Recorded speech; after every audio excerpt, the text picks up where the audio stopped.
talking about Mercury is in retrograde. I don't even know what the fuck that means, but check this out. Back it up, retrograde like Mercury. Hey y'all. So last night I'm listening to the Glare review Bullhorn Betty, and I hear the funniest thing ever come out of her mouth. Let's check it out. We're learning as we're doing this type of work, a lot of details, a lot of details that we don't really realize. We all know Big Brother's watching. We all know that when it comes to the FBI and the U.S. Marshals, they have that secret computer that just seems to almost pinpoint our location, right? It only takes them it's almost like we have tracking devices in each one of us, and it just takes a little bit to find us, right? They push a button, and then all of a sudden it goes, woo, woo, woo, and next thing you know, your door's being kicked in, the U.S. Marshals is grabbing your butt, and you're heading off to where you need. And it's funny how they do that, right? Law enforcement doesn't have this secret computer, right? They could be looking for people for years. Call the FBI 3 days later. We got you. Sit back. Here's your tip, right? Yep, the FBI can find anyone, anytime, anywhere, quicker than law enforcement. I wonder what that means for the thousands and thousands of missing people that the FBI still hasn't located, those unsolved cases they're working on. But that's not the funny part of this clip. We're getting to it. And they do that, and they do it under secrecy. So when we hear these, even law enforcement, even in these trials, when is the last time we've actually seen an FBI agent up on the stand explain, law enforcement has to get up there, what were we doing? Just Letitia. So we had the Colorado Springs police, and we had Florida police, and we had South Carolina police, all had to be shipped into her trial. But you know what I didn't notice? FBI agents. Wait, you didn't notice FBI agents? You streamed the trial, Betty, and you didn't notice FBI agents? What about this agent? Good afternoon, sir. Will you please introduce yourself to our jury and then spell your name for the record? My name is Jonathan Grusing. Last name is Grusing. Mr. Grusing, what do you do currently for work? I am Director of Safety and Security for Douglas County School District. How long have you been doing that? Not quite 2 years. What did you do before that? I was a special agent with the FBI in Denver. How long had you been with the FBI? Almost 25 years. Okay, she might get me on a technicality there. He's not currently an FBI agent. He was just an FBI agent when he was investigating Letitia's case. But what about this agent? Mr. Allen? All right. Good afternoon, ma'am. How are you doing? Very well. Will you please introduce yourself to the jury and then spell your name for the record? My name is Amber Cronin, AmberCronan. Ms. Cronin, what do you do for work? I'm a special agent with the Federal Bureau of Investigation. How long have you been with the FBI? About 15 years. Maybe she didn't count either, huh? What about this one? Good morning. How are you doing today? Well, thank you. Will you please introduce yourself to our jury and then spell your name for the record? Sure. My name is Kevin, Kevin, Hoyland, Hoyland. Where are you employed by, sir? The FBI. What is your job title or assignment? I'm a special agent with the FBI, assigned full-time to the Cellular Analysis Survey Team. How long have you been in that role? Full-time with them in that role since 2019. Prior to that, in 2016, I became a certified member of the CAST team, where I still handled investigations like you would think a traditional agent does. And then I did the CAST work on the side as an ancillary duty, no different than evidence response or SWAT team duties. So when you say the CAST team, you go around putting casts on people's broken limbs? No. The Cellular Analysis Survey Team is a specialized group of investigators responsible for analyzing phone records provided by the phone companies to understand the general location of where a device was historically when it had made calls or texts. She must have just missed those 3 FBI agents during her live streams of Letitia's trial. Let's get back to current day Betty. Right? FBI agents don't take the stand, right? They don't take the stand. Why? Except when they do. Because they can be cross-examined in their practices. What is the one thing that the FBI does not want disclosed? Oh, please tell us, please. Their motive of operation, right? They don't want you to know the SOP for the FBI. They don't want you to know their secret sauce and how they're able to find, because, you know, quite frankly, if we did know the secret sauce, if we did know how they do what they do, it'd probably terrify us, right? I think if we knew what the FBI did to keep us safe, it would scare the crap out of us, and we would probably shut the FBI down. Let's be honest with you, right? If we found out half the crap that they knew about each and every one of us, or had on each and every one of us, or how they track, it would terrify us. Okay, let's be honest. Let's be honest. I can tell you just the little bit that I know, and I know I don't know it all, terrifies me.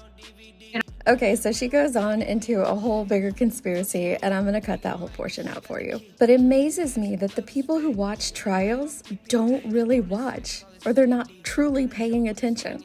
Those were clipped off of her own channel where she was streaming it. When a professional witness gets up to testify, like law enforcement, whether it be FBI, CIA, local law enforcement, or if it's an expert witness that has to testify in a case, the prosecutor goes into great detail having that witness explain their job duties, what they do, and how they got their education. Kind of like giving away their secret sauce, so to speak, Betty. And if you pay attention and you listen to these things throughout several different trials, you can understand how the FBI, how the CIA, even how local law enforcement is able to obtain a lot of this information. Simply by paying attention, you could piece together their SOP, their standard operating procedures. This is just one of the 3 agents we previously saw explaining these things in great detail. You can go back, whether it be on Betty's stream or Court TV or Law and Crime, and listen to the other 2 if you choose to. What kind of education do you have that allows you to do that? Do you mean the training to? Sure, yeah. So the training that I went through and everybody goes through to become certified in CAST at the time was approximately 400 hours of specific classroom instruction. That instruction came from other FBI agents, other government entities, vendors in the cellular industry, and then most importantly, CAST receives training directly from the phone companies themselves. So legal compliance, engineers from all of the major companies come to train us, come to our certification to educate us on how their network specifically works. And to my knowledge, CAST is the only unit in the country to receive training directly from those phone providers. When you say vendors, who do you mean by that? Companies that design tools that the carriers may use in their networks. That's primary. Okay. And then you said companies and carriers. Are you talking about companies like AT&T, Verizon, those kind of companies? Exactly. At the time when I went through certification, Sprint still existed, US Cellular. So all of the major providers send their engineers and subpoena compliance folks. So what does that training look like when you get that information directly from the companies themselves? Well, it's unique, and again, in the sense that we're the only group, to my knowledge, to receive training from them. But it's great in the sense that it allows us to formulate really close and strong relationships with the phone companies. So we know their networks inside and out. And so when we see something amiss or askew in records that we receive, we have folks that we can reach out to. Bless you. And engineers that can help us, problem solve or troubleshoot something that might be unique in a set of records. When you say that you receive records from those companies, what kind of records are we talking about? The records that I'm referring to are call detail records. So it's really no different than a billing file or billing statements you may have received in the past. It says who called who, when that call occurred, how long it lasted. And then most importantly, the information that we receive pursuant to search warrants includes the cell tower and sector that was utilized. So that's the piece that's really important to us, because that allows us, when we marry up that cell tower with its physical location on Earth, allows us to formulate an opinion as to the general location of where a device had to have been to use that particular tower. How many people are in the CAST or on the CAST team? Now there's approximately 80 of us, 60 field assets, as they're called, where they split their time working in traditional cases, and then approximately 20 of us like myself who do it full time now. What do we mean when we talk about historical cell site analysis? So historical cell site analysis is a little bit of what I just mentioned. It's taking these records that your phone and network have generated and mapping out the information to, again, formulate an opinion as to where the phone would have generally have been to utilize a particular tower and sector. And there's hundreds of thousands of towers across the US. Each transaction that we see shows the tower that it used. So out of those hundreds of thousands of towers, it only used one, right? And that tower is only located in one spot. So by looking at how networks are configured and where the other towers are, it allows us to be able to, again, formulate that opinion.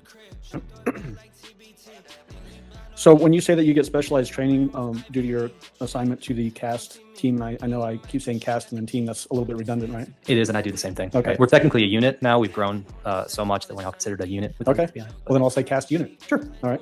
What kind of training do you get regarding cell phones themselves? Regarding the devices, Yes.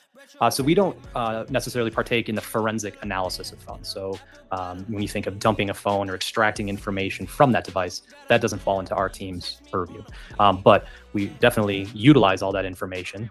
Our team is called upon whenever there's a kidnapped child, or we need to locate a fugitive, or try and identify crime scenes that maybe were not known to investigators. There's the phone data from the phone companies. There's the phone data from a phone itself. And then there's a litany of other geolocation data sets from other companies that sort of fall into our bucket of trying to figure out where a phone was at a time. Can you describe, in a general sense, first of all, is a cell phone essentially a small handheld radio? That's exactly what it is.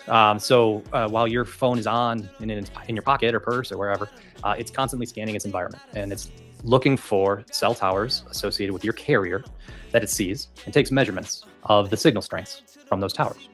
And this is going on in the background, and it's constantly ranking which tower and sector is a side of a tower, that it sees as best. So that when you hit send on your phone, your call goes out to that tower that your phone saw as best at that moment in time. That's what gets logged in those call detail records. We see that tower's identifier with that timestamp. After that happens, network takes over, and it can move your phone around to other towers in the area that might provide service that still are functional. But at that moment, when you hit send or when a call comes in or a text, your phone is making that determination. What about giving the jury a description of cellular technology?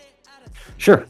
So I won't bore you with a history lesson, but I think most people have seen commercials lately. We're now in 5G. That's the newest technology. Each increment in technology expands the capacity in terms of how much data can be transferred from a phone to a tower at a particular time. But with that expansion, the offset to that is the towers themselves can't cover as far. They can't penetrate buildings as well. The radio frequency that's utilized just doesn't allow for that. So in this particular case, we were looking primarily at, most of the towers were 4G. I believe there was a handful of 3G towers. But at the end of the day, that's just the generation of technology. Your phone is using radio frequency to talk to the tower, and that's sort of what's going on. Okay. How do you go about analyzing call detail records, the information you get from the phone companies? Well, first thing we do is, make sure we got all the files that we would expect from each particular company. And then based on information provided to me from investigators who are actually working the case, locations of interest, dates and times of interest, I would begin to map out that data, look at where those cell towers are located, which cell towers that phone utilized at the times, again, listed in the records, and begin to put the pieces together as to what was going on with that particular device. Okay. I know it's a little long, but I wanted you to be able to hear exactly what they have to do to obtain their information. They have to put in warrants to obtain these records from the cell phone companies, even though the FBI works closely with these companies to get that information a little easier. They might have to reach out to other teams inside the FBI to get other parts of information, like the cell phone dumps that other teams do from extracting it from phones. But if you pay attention throughout several trials, you can piece together what different units, different specialties of special agents do throughout the FBI. I just found it extremely comical that Betty thinks that the FBI doesn't testify in trials, when she herself has streamed at least 3 that I know of from one trial alone testifying and being cross-examined by the defense. And guess what? When we're watching those things on the internet that we don't want people to know we're watching, somebody's watching. Stay smart out there, y'all. I'll see you on the next one. Love, love.